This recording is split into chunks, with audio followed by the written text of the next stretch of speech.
balik lagi sama gue Aca. Eh, Hari ini gue iseng di rumah, kebetulan mati lampu, lihat gelap. Ini gue di luar sore-sore karena nggak ada kerjaan juga. Gue iseng, suami sama anak gue lagi tidur siang dan gue tidak ngantuk. Jadinya kayaknya lebih menarik gue bikin video aja. Mungkin kita bisa bahas tentang isu yang belakangan lagi marak dibicarakan terkait dengan banyaknya CPNS yang melakukan pengunduran diri setelah dinyatakan lulus seleksi CPNS. Sesuai yang teman-teman lihat di thumbnail dan juga judul, ya gue pernah menjadi salah satu korban dari CPNS yang mengundurkan diri. Itu tepatnya di tahun 2013. Sebenarnya gue sudah pernah bikin video menceritakan hal ini, tapi mungkin akan sedikit gue ceritakan ulang di video ini supaya nyambung lah ya ceritanya seperti apa. Ya, jadi singkat cerita di tahun 2013 itu gue melamar CPNS di instansi tempat gue bekerja saat ini. Waktu itu gue masuk ke tiga besar, gue urutan ketiga. Urutan pertamanya itu adalah seorang cewek. Dia sudah bekerja di perusahaan BUMN, dia sudah melakukan pemberkasan, kemudian dia mengundurkan diri. Sementara untuk kandidat keduanya, itu adalah cowok dan selain dia melamar di instansi tempat gue melamar juga, dia melamar dan dinyatakan lulus ya di instansi lain. Itu gue inget banget dia di ESDM.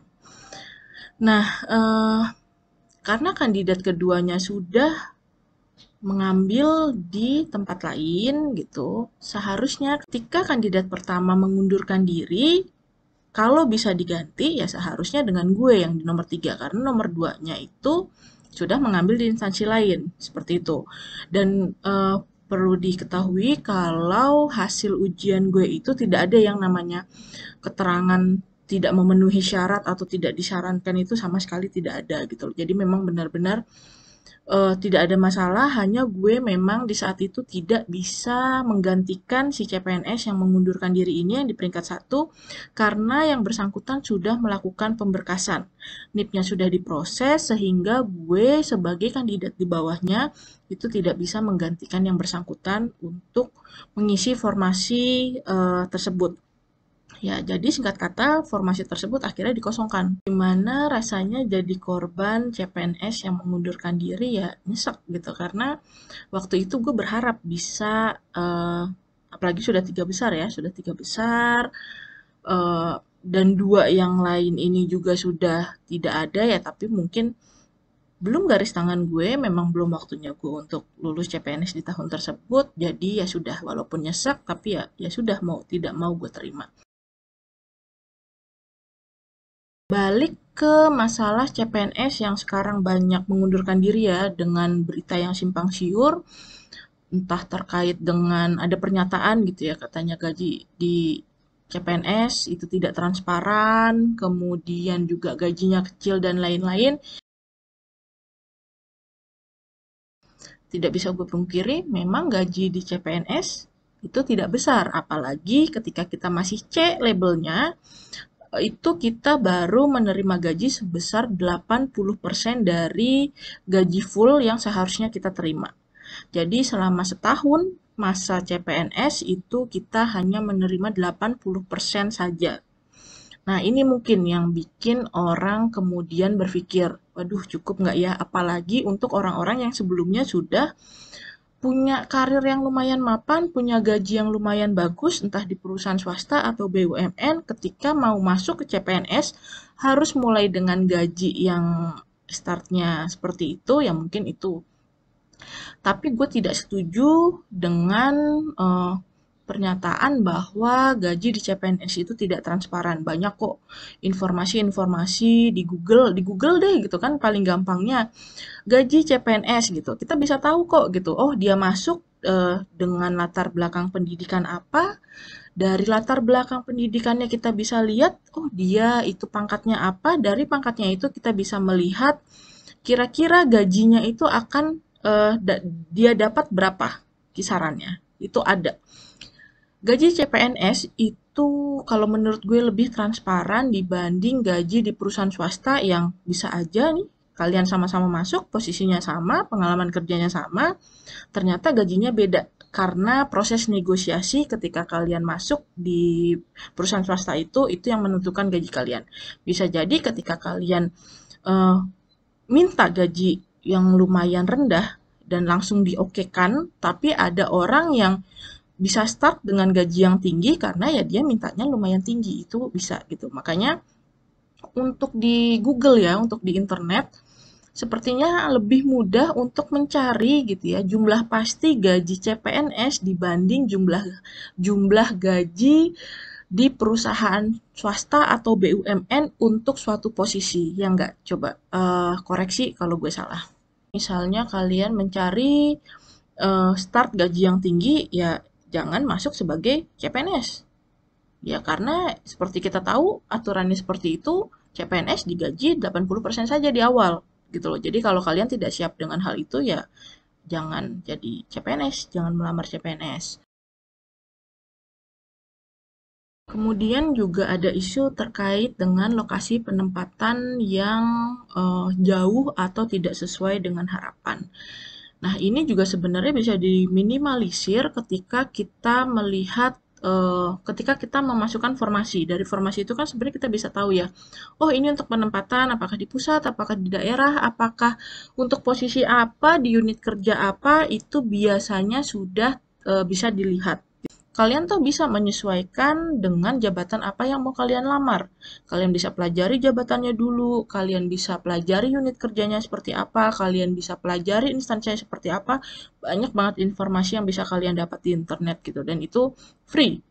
Cuma kalian yang harus rajin-rajin sendiri cari informasi itu. Atau jangan berpikir juga, oh nggak apa-apa lah, masuk aja dulu. eh Terserah jabatannya apa, yang penting pendidikannya sesuai, bisa masuk dulu, nanti setelah itu pindah. Nah, itu juga tidak segampang itu Rudolfo gitu, karena biasanya ada ketentuan kita harus tanda tangan ketika pemberkasan bahwa dalam jangka waktu tertentu kita tidak boleh mengajukan diri untuk pindah. Ya, kasihan instansinya gitu. Apa kalian nggak mikir gitu kan, instansi membuka lowongan CPNS ya untuk mengisi formasi yang kosong. Ketika formasi itu kalian sudah duduki tapi nantinya kalian tinggalkan, ya berarti formasinya kosong lagi, butuh orang lagi kayak gitu. Kemudian ada juga isu tentang perizinan. Ya, apalagi sebagai perempuan, gue juga ngerasain sendiri kayak izin dari orang tua tuh penting banget. Ketika orang tua gue bilang tidak, ya biasanya jalan gue nggak akan dilancarkan sih, gitu. Gue percaya restu dari orang-orang yang memang seharusnya restunya kita dapat, misalnya untuk istri gitu ya. Gue sebagai istri ya, restu yang paling utama bisa gue dapat ya dari suami. Ketika suami lo bilang jangan ya jangan gitu. Ketika orang tua lo bilang tidak ya sebisa mungkin ya jangan lo lakukan juga gitu. Jadi itu sih yang paling krusial gitu. Tapi masalah perizinan ini juga sebenarnya bisa dibicarakan di awal ketika kalian akan melamar. Sebelum kalian melamar CPNS, kalian seharusnya sudah bisa berdiskusi dulu sama orang tua, sama suami, atau sama orang-orang yang kalian anggap keputusannya bijaksana untuk bisa eh, mengambil keputusan ke depannya apakah kalian melamar CPNS ini sudah tepat atau belum. Jangan sampai ketika kalian, oh lamar dulu deh, nanti urusan izin belakangan. Nah, jadinya seperti ini, ketika kalian sudah dinyatakan lulus, ternyata kalian di belakang tidak mengantongi izin, ini yang sayang.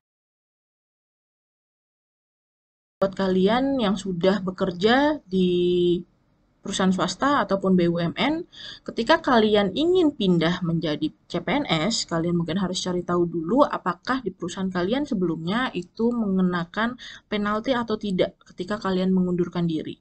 Jangan sampai kejadian seperti yang gue alami lagi gitu. Jangan sampai nanti ketika kalian sudah dinyatakan lulus CPNS, pas mau mengundurkan diri, ternyata dapat peringatan, ini loh kalian harus bayar penalti sekian belas juta atau sekian ratus juta, dan di situ kalian waduh kok ternyata kena penalti, ya udahlah ngundurin diri aja dari CPNS. Jangan sampai kayak gitu, oke?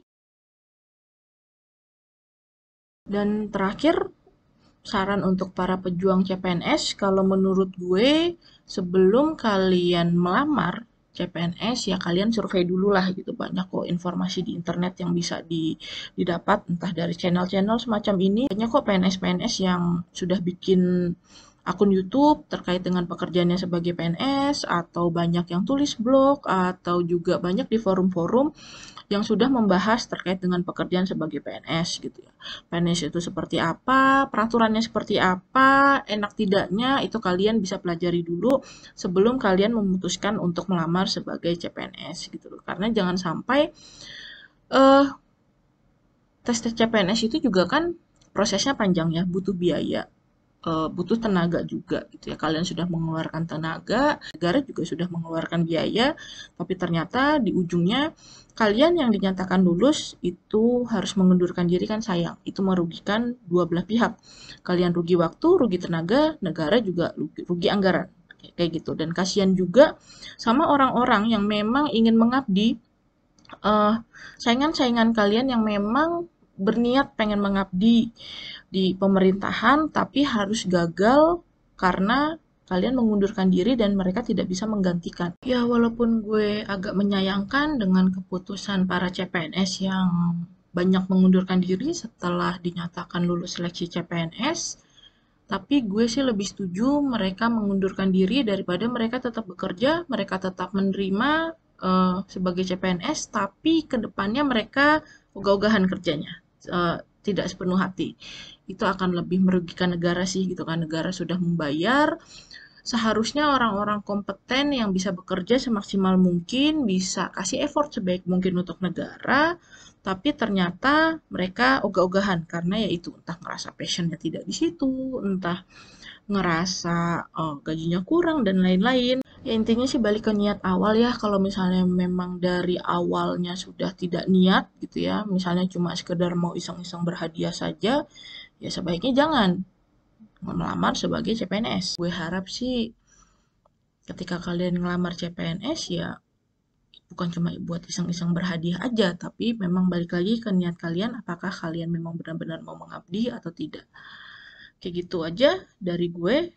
Bye-bye.